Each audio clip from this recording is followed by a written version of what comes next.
El gran conflicto. Capítulo 6. Dos héroes enfrentan la muerte. En Bohemia, la Biblia había sido traducida ya por el siglo IX, y el culto público se realizaba en el idioma del pueblo. Pero Gregorio VII estaba decidido a esclavizar al pueblo, y se proclamó una bula que prohibía el culto público en idioma bohemio. El Papa declaró que place al Omnipotente que su culto se celebre en un lenguaje desconocido. Pero el cielo había provisto medios para la preservación de la Iglesia. Muchos valdenses y albigenses, acosados por la persecución, llegaron hasta Bohemia y trabajaron diligentemente en secreto. Así se preservó la verdadera fe. Antes de los días de Hus, había en Bohemia hombres que condenaban la corrupción de la Iglesia, pero el clero comenzó a temer y se inició la persecución contra el Evangelio. Después de un tiempo se decretó que todos los que se apartaran del culto romano fueran quemados, pero los cristianos tenían la esperanza de que su causa triunfaría. Uno de ellos pronunció al morir: «Se levantará uno de entre la gente común, sin espada ni autoridad, y contra él no podrán prevalecer». Ya había uno que estaba levantándose, cuyo testimonio contra Roma conmovería a las naciones. Juan Hus había nacido en un hogar humilde y quedado huérfano a temprana edad por la muerte de su padre. Su piedosa madre, considerando que la educación y el temor de Dios eran las posesiones más valiosas, trató de proveerle esta herencia a su hijo. Hus estudió en la escuela provincial y luego, por caridad, fue admitido en la Universidad de Praga. En la universidad, Hus pronto se distinguió por sus rápidos progresos. Su conducta bondadosa y amable hizo que todos lo apreciaran. Era un creyente sincero de la Iglesia romana y un fervoroso buscador de las bendiciones espirituales que ella afirmaba otorgar. Después de completar su curso universitario, ingresó al sacerdocio. Se destacó rápidamente y pronto llegó a formar parte de la corte del rey. Fue nombrado profesor y luego rector de la universidad. El humilde alumno que fue admitido por caridad había llegado a ser el orgullo de su país, y su nombre era famoso en toda Europa. Jerónimo, que más tarde llegó a asociarse con Hus, había traído consigo de Inglaterra las escrituras de Wycliffe.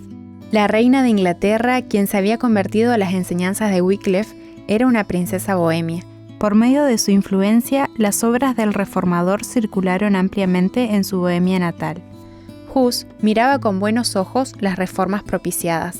Aunque él no lo sabía, ya había entrado en una senda que lo llevaría muy lejos de Roma.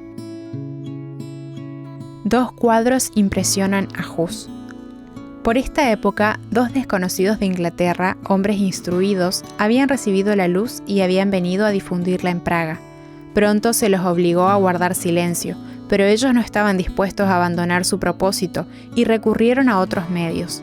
Como eran pintores, además de predicadores, dibujaron dos cuadros en un lugar abierto al público. Uno representaba la entrada de Cristo en Jerusalén, humilde y montado en un burro, San Mateo 21:5, y seguido por sus discípulos, vestidos con indumentaria gastada por los viajes y descalzos. El otro cuadro representaba una procesión pontificia, el Papa con ricas vestimentas y una triple corona, montado sobre un caballo magníficamente adornado, precedido por trompetas y seguido por cardenales y prelados en un despliegue deslumbrante. Las multitudes venían a observar los cuadros. Ninguno podía dejar de ver la moraleja. Se produjo gran conmoción en Praga, y los extranjeros vieron que era necesario partir de allí. Pero los cuadros dejaron una profunda impresión en Hus, y lo indujeron a un estudio más profundo de la Biblia y de los escritos de Wycliffe. Aunque todavía no estaba preparado para aceptar todas las reformas propiciadas por Wycliffe, vio el verdadero carácter del papado y denunció el orgullo, la ambición y la corrupción del clero. Praga puesta bajo interdicto. Las noticias llegaron a Roma, y Hus fue citado para presentarse ante el Papa. Obedecer significaría una muerte segura. El rey y la reina de Bohemia, la universidad, miembros de la nobleza y altos funcionarios del gobierno se unieron para pedir al pontífice que se le permitiera a Hus permanecer en Praga y responder mediante un enviado. En lugar de esto, el Papa procedió al juicio y la condenación de Hus, y declaró que la ciudad de Praga estaba bajo interdicto, censura eclesiástica. En aquella época, esta sentencia producía alarma. El pueblo consideraba al Papa como el representante de Dios, que tenía las llaves del cielo y del infierno, y que poseía el poder para invocar juicios. Se creía que hasta que el Papa no quitara el interdicto, los muertos estaban excluidos de las moradas celestiales. Todos los servicios religiosos quedaban suspendidos, las iglesias se cerraban, los matrimonios se celebraban en los cementerios adyacentes a las iglesias. Los muertos eran enterrados sin ceremonias en zanjas o en el campo. Praga se llenó de disturbios. Muchos denunciaban a Hus y demandaban que fuera entregado a Roma. Para calmar la tormenta, el reformador se retiró por un tiempo a su aldea nativa, pero no cesó en sus labores, sino que viajó por el campo predicando a multitudes que escuchaban de buena gana. Cuando la efervescencia de Praga se apaciguó, Hus regresó para continuar predicando la palabra de Dios. Sus enemigos eran poderosos, pero la reina y muchos nobles eran sus amigos, y el pueblo en gran número estaba con él. Hus había trabajado solo, pero ahora Jerónimo se unió a la reforma. A partir de allí unieron fuerzas, y ni la muerte había de separarlos. Hus se destacaba en las cualidades que constituyen la verdadera fuerza de carácter. Jerónimo, con verdadera humildad, percibía los valores de Hus y seguía sus consejos. Mediante los esfuerzos unidos de ambos, la reforma se extendió rápidamente. Dios permitió que brillara abundante luz en la mente de estos hombres escogidos y les reveló muchos de los errores de Roma, pero ellos no recibieron toda la luz que debía ser dada al mundo. Dios estaba sacando al pueblo de las tinieblas del romanismo y lo dirigía paso a paso, conforme podían sobrellevarlo. Como la plena gloria del sol del mediodía para los que han estado por largo tiempo morando en la oscuridad, toda la luz junta los habría hecho retroceder. Por lo tanto, Dios la reveló poco a poco, a medida que el pueblo era capaz de recibirla. El cisma de la Iglesia continuó. Ahora 3 papas competían por la supremacía, y esto produjo gran inquietud en la cristiandad. No contentos con lanzarse anatemas entre sí, cada uno trataba de comprar armas y reclutar soldados. Para ello había que tener dinero, y para conseguirlo se ofrecían a la venta las dádivas, los oficios y las bendiciones de la Iglesia. Con creciente valentía, Hus protestaba enérgicamente contra las abominaciones toleradas en nombre de la religión. El pueblo acusaba abiertamente a Roma como la causa de las miserias que agobiaban al cristianismo. De nuevo, Praga se vio al borde de un conflicto sangriento. Como en los tiempos pasados, el siervo de Dios fue acusado de estar creando problemas a Israel. Primera de Reyes 18:17. La ciudad de nuevo fue puesta bajo interdicto, y Hus se retiró otra vez a su aldea nativa, pero iba a hablar desde un escenario mayor a toda la cristiandad, antes de dar su vida como un testigo de la verdad.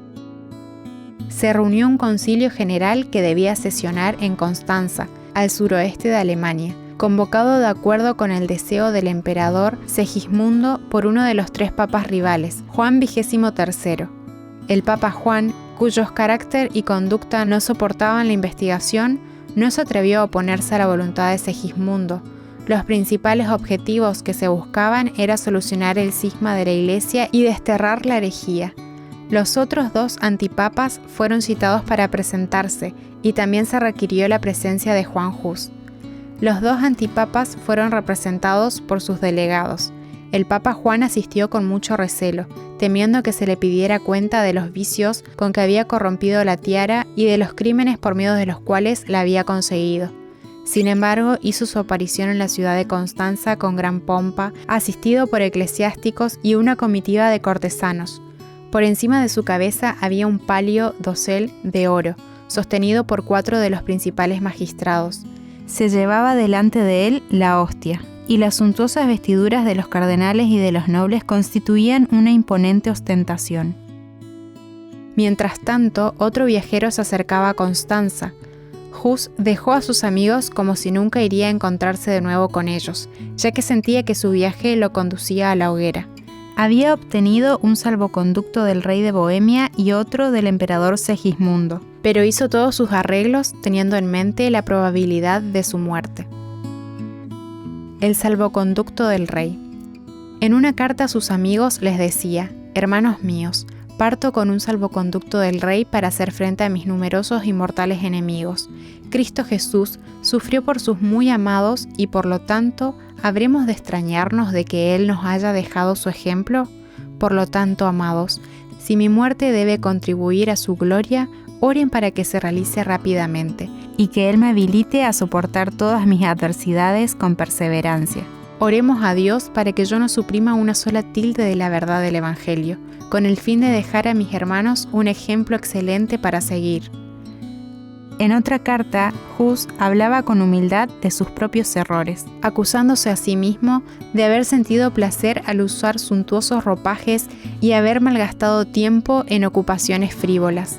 Luego añadió, que la gloria de Dios y la salvación de las almas ocupen tu mente, y no la posesión de beneficios y propiedades. Cuida de no adornar tu casa más que tu alma, y por encima de todo presta atención al edificio espiritual. Sé piadoso y humilde con los pobres, y no consumas tus recursos en festines. En Constanza, a Hus se le concedió plena libertad. Al salvoconducto del emperador se añadió una promesa personal de protección por parte del Papa. Pero violaron estas repetidas declaraciones, y después de muy corto tiempo, el reformador fue arrestado por orden del Papa y los cardenales, y arrojado en un inmundo calabozo. Más tarde fue transferido a un fuerte castillo que estaba al otro lado del Rin, y allí lo mantuvieron preso. Poco después, el Papa también fue confinado en la misma cárcel, luego de que se comprobara que era culpable de los delitos más indignos, además de asesinatos, simonía y adulterio. Pecados que no podían ser mencionados. Pronto fue privado de la tiara. Los antipapas también fueron depuestos y se eligió un nuevo pontífice. Aunque el Papa mismo era culpable de crímenes mayores que los que Hus les había atribuido a los sacerdotes, el mismo concilio que degradó al pontífice procedió a condenar al reformador. Su encarcelamiento levantó gran indignación en Bohemia. El emperador, determinado a no violar su salvoconducto, se opuso a la decisión tomada contra Hus, pero los enemigos del reformador presentaron argumentos para probarle que no debía cumplirse la palabra empeñada con herejes y con personas sospechosas de herejía, aunque se les hubiera provisto de salvoconductos del emperador y los reyes. Debilitado por la enfermedad, el húmedo calabozo le produjo una fiebre que casi terminó con su vida. Hus fue llevado por fin ante el concilio. Encadenado, compareció ante el emperador, quien había empeñado su buena fe para protegerlo. Mantuvo firmemente la verdad y expresó una solemne protesta contra las corrupciones del clero. Cuando se le pidió que eligiera entre retractarse de sus doctrinas o sufrir la muerte por medio del martirio, aceptó esto último. La gracia de Dios lo sostuvo. Durante las semanas de sufrimiento que precedieron a su sentencia final, la paz del cielo llenó su alma. «Escribo esta carta en mi prisión», le decía un amigo, «y con mi mano encadenada, esperando que mañana se cumpla mi sentencia de muerte». Cuando con la ayuda de Cristo Jesús nos encontremos de nuevo en la paz deliciosa de la vida futura, descubrirás cuán misericordioso se ha mostrado Dios hacia mí, cuán eficazmente me ha sostenido en medio de las tentaciones y mis pruebas. El triunfo previsto. En su calabozo, Hus previó el triunfo de la fe verdadera. En sueños, vio al Papa y a los obispos borrando los cuadros de Cristo que él había pintado en las paredes de la capilla de Praga. Esta visión lo perturbó, pero al día siguiente volvió a soñar y entonces vio a muchos pintores ocupados en restaurar estos cuadros en mayor número y con colores más brillantes. Los pintores, rodeados por una inmensa multitud, exclamaron: «Ahora que vengan los papas y los obispos, nunca los volverán a borrar». Dijo el reformador: «La imagen de Cristo nunca será borrada. Han querido destruirla, pero predicadores mucho mejores que yo la pintarán de nuevo en todos los hogares». Por última vez, Hus fue llevado ante el concilio, una vasta y brillante asamblea. Estaban el emperador, príncipes del imperio, representantes reales, cardenales, obispos, sacerdotes y una gran multitud. Le pidieron que expresara su última decisión, y Hus declaró que se negaba a retractarse. Fijando su mirada en el monarca, que en forma tan vergonzosa había violado su palabra empeñada, declaró: «Resolví, de mi propia y libre voluntad, presentarme ante este concilio bajo la pública protección y la fe del emperador aquí presente». El bochorno cubrió la cara de Segismundo, mientras los ojos de todos se fijaban en él. Habiéndose pronunciado la sentencia, comenzó la ceremonia de degradación. De nuevo se le exhortó a retractarse, pero Hus replicó, volviéndose hacia el pueblo: ¿Con qué cara vería entonces los cielos? ¿Cómo miraría yo a las multitudes de hombres a quienes les he predicado el evangelio puro? No, aprecio más su salvación que este pobre cuerpo condenado ahora a la muerte. Entonces le quitaron las ropas sacerdotales una por una, y cada obispo pronunciaba una maldición mientras realizaba su parte de la ceremonia. Finalmente colocaron sobre su cabeza una coroza, o capirote, un cono alargado de papel engrudado que llevaba pintadas figuras de demonios, y con la palabra archihereje bien clara al frente. Dijo Hus: «Muy gozosamente usaré esta corona de vergüenza por tu causa, oh Cristo, porque por mí llevaste la corona de espinas». Hus muere en la hoguera. Entonces fue conducido hacia afuera. Una inmensa procesión lo siguió. Cuando todo estaba listo para encender el fuego, exhortaron una vez más al mártir a que se salvara renunciando a sus errores. «¿A qué errores renunciaré?», dijo Hus. «No me reconozco culpable de ninguno. Pongo a Dios por testigo de que todo lo que he escrito y predicado ha sido con el propósito de rescatar a las almas del pecado y la perdición. Y por lo tanto, muy gozosamente, confirmaré con mi sangre la verdad que he escrito y predicado». Cuando se encendieron las llamas en torno a él, comenzó a cantar: «Jesús, hijo de David, ten misericordia de mí». Y así continuó hasta que su voz fue silenciada para siempre. Un celoso partidario del Papa, describiendo el martirio de Hus y el de Jerónimo, que fue realizado poco tiempo después, dijo: «Se prepararon para el fuego como si fueran a una fiesta de casamiento. No pronunciaron ningún clamor de agonía. Cuando se elevaban las llamas, comenzaron a cantar himnos, y apenas la furia de la hoguera pudo detener sus cantos». Cuando el cuerpo de Hus se hubo consumido, arrojaron sus cenizas al Rin, y éste las llevó al océano para que fueran semillas esparcidas por todos los países de la tierra. Aún en lugares en aquel tiempo todavía desconocidos, iban a producir abundante fruto en forma de testigos de la verdad. La voz que se oyó en la sala del concilio de Constanza despertaría ecos en todos los siglos venideros. Su ejemplo animaría a multitudes a permanecer firmes frente a la tortura y la muerte. Su ejecución exhibió ante el mundo la maligna crueldad de Roma. Los enemigos de la verdad estaban promoviendo la causa que trataban de destruir.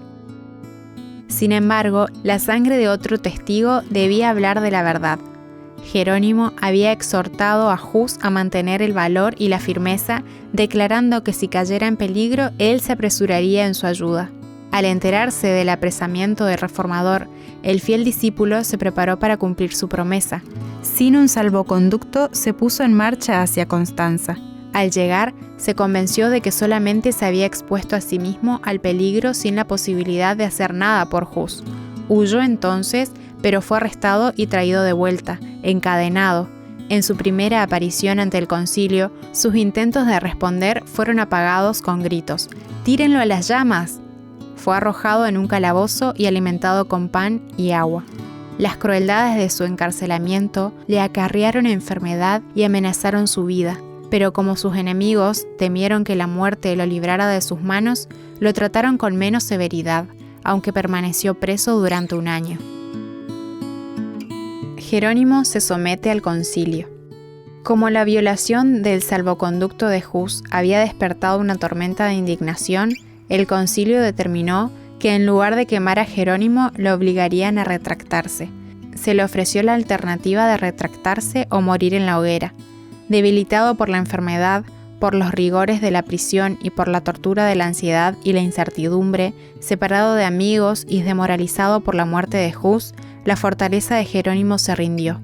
Se comprometió a adherir a la fe católica y aceptar la decisión del concilio al condenar a Wycliffe y a Hus, exceptuando sin embargo las sagradas verdades que ellos habían enseñado. Pero en la soledad del calabozo vio claramente lo que había hecho. Pensó en el valor y la fidelidad de Hus y reflexionó en su propio abandono de la verdad. Pensó en el Maestro Divino que por su causa había soportado la cruz. Antes de retractarse, había hallado consuelo en la seguridad del favor de Dios, aún en medio del sufrimiento. pero ahora el remordimiento y la duda torturaban su alma. Sabía que debía retractarse de otras cosas antes de que pudiera estar en paz con Roma. El camino en el que estaba entrando podía terminar solamente en la apostasía total. Jerónimo se arrepiente y cobra nuevo valor. Pronto fue llevado de nuevo ante el concilio. Su sumisión no había satisfecho a los jueces. Jerónimo podía preservar su vida únicamente abandonando la verdad sin reserva alguna, pero él ya había resuelto confesar su fe y seguir a su hermano mártir hasta las llamas. Renunció a su primera retractación y, estando a punto de morir, solemnemente exigió la oportunidad de hacer su defensa. Los prelados insistieron en que sencillamente afirmara o negara los cargos hechos contra él. Jerónimo protestó contra una injusticia tan cruel. «Me han tenido encerrado durante 340 días en una espantosa prisión», dijo él. «Ahora me traen delante de ustedes y prestan atención a mis enemigos mortales mientras se niegan a escucharme. No falten a la justicia. En cuanto a mí, soy solamente un pobre mortal. Mi vida casi no tiene importancia, y cuando los exhorto a no proceder a una sentencia injusta, hablo menos en mi favor que en el de ustedes». Por fin se le concedió su pedido. En presencia de sus jueces, Jerónimo se arrodilló y oró para que el Espíritu Divino dominara sus pensamientos, con el fin de no hablar nada en contra de la verdad, o que fuera indigno de su maestro. En aquel día se cumplió la promesa. Cuando los arresten, no se preocupen por lo que van a decir o cómo van a decirlo. En ese momento se les dará lo que han de decir, porque no serán ustedes los que hablen, sino que el Espíritu de su Padre hablará por medio de ustedes. Mateo 10, 19 y 20. Por un año entero, Jerónimo había estado en un calabozo, sin poder leer o siquiera ver. Sin embargo, sus argumentos fueron presentados con tanta claridad y poder como si no hubiera sido perturbado por la imposibilidad de estudiar. Señaló a sus oyentes la larga línea de santos hombres condenados por jueces injustos. En casi cada generación, los que trataban de elevar al pueblo de su época habían sido despreciados. Cristo mismo fue condenado como un malhechor en un tribunal injusto. Jerónimo ahora declaró su arrepentimiento y testificó de la inocencia y la santidad del mártir Hus. «Lo conocí desde la niñez», dijo. «Era un hombre excelente, justo y santo. Fue condenado pese a su inocencia. Yo estoy listo para morir. No me retractaré ante los tormentos que mis enemigos y falsos testigos me han preparado. Ellos algún día tendrán que rendir cuenta de sus fraudes ante el gran Dios, a quien nadie puede engañar». Jerónimo continuó: «De todos los pecados que he cometido desde mi juventud, ninguno pesa tan tremendamente sobre mí y me causa tan agudo remordimiento como el que cometí en este lugar fatal cuando ratifiqué la infame sentencia pronunciada contra Wycliffe y contra el santo mártir Juan Hus, mi maestro y mi amigo. Sí, lo confieso de todo corazón y declaro con horror que desgraciadamente fui un cobarde, cuando aterrorizado por la muerte condené su doctrina. Por lo tanto, suplico al Dios omnipotente se digne perdonarme mis pecados y en particular este, el más infame de todos». Señalando a sus jueces, dijo firmemente: «Ustedes condenaron a Wycliffe y a Juan Hus. Las cosas que ellos han afirmado y que son irrefutables, yo también las pienso y las declaro, igual que ellos». Sus palabras fueron interrumpidas. Los prelados, temblando de rabia, gritaron: «¿Qué necesidad hay de más pruebas? Hemos visto con nuestros propios ojos al más obstinado de los herejes». Imperturbable frente a la tempestad, Jerónimo exclamó: «¿Qué? ¿Suponen que le tengo miedo a la muerte? Me han tenido un año entero en un calabozo espantoso, más horrible que la muerte misma. No puedo expresar mi asombro hacia una barbarie tan grande contra un cristiano». Enviado a la prisión y a la muerte. De nuevo rugió la tormenta de furia y Jerónimo fue arrastrado hacia la prisión. Sin embargo, había algunos que fueron profundamente impresionados por él y desearon salvarle la vida. Dignatarios lo visitaron y le aconsejaron que se sometiera al concilio. Le presentaron brillantes perspectivas como recompensa si lo hacía. «Pruébenme por las sagradas escrituras que estoy en error», dijo él, «y me retractaré». «¿Las sagradas escrituras?», exclamó uno de los que lo tentaban. «¿Ha de juzgarse entonces todo por ellas? ¿Quién puede entenderlas antes de que la Iglesia las interprete?». ¿Son las tradiciones de los seres humanos más dignas de fe que el Evangelio de nuestro Salvador?, replicó Jerónimo. Hereje, fue la respuesta. Me arrepiento de haberte implorado tanto tiempo. Veo que estás dominado por el diablo. Antes de mucho fue conducido al mismo lugar en el que Hus había dado su vida. Fue cantando por el camino mientras su rostro brillaba con gozo y paz. Ya no estaba aterrorizado por la muerte. Cuando el verdugo, a punto de prender la hoguera, se le acercó por detrás, el mártir exclamó: «Pon el fuego delante de mi cara. Si tuviera miedo, no estaría aquí». Sus últimas palabras fueron una oración: «Señor, Dios Todopoderoso, ten piedad de mí y perdóname mis pecados, pues tú sabes que siempre he amado tu verdad». Las cenizas del mártir fueron recogidas y, como las de Hus, las arrojaron al Rin. Así perecieron los fieles portaantorchas de Dios. La ejecución de Hus había encendido llamas de indignación y horror en Bohemia. La nación entera declaró que él había sido un fiel maestro de la verdad. Se acusó al concilio de asesinato. Sus doctrinas atrajeron más atención que al principio y muchos fueron inducidos a aceptar la fe reformada. El Papa y el Emperador se unieron para aplastar el movimiento, y los ejércitos de Segismundo fueron despachados contra Bohemia. Pero surgió un libertador. Cisca, uno de los generales más capaces de su época, fue el líder de los bohemios. Confiando en la ayuda de Dios, ese pueblo hizo frente a los ejércitos más poderosos que pudieran traer contra ellos. Una y otra vez el emperador invadió Bohemia, solo para ser repelido. Los husitas no le tenían miedo a la muerte, y nada podía oponérseles. El valiente Cisca murió, pero su lugar fue ocupado por Procopio, que en cierto sentido era un líder aún más capaz que él. El Papa proclamó una cruzada contra los husitas. Un ejército inmenso se precipitó contra Bohemia, solamente para sufrir una terrible derrota.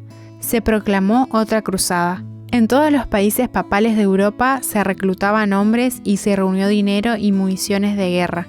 Multitudes acudieron a defender el estandarte papal.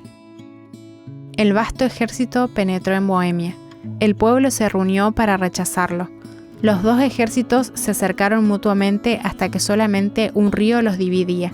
Los cruzados constituían una fuerza muy superior, pero en lugar de lanzarse a pasar el río para entablar la batalla contra los husitas, a quienes habían venido a hacer frente desde tan lejos, se mantuvieron en su lugar observando en silencio a los guerreros.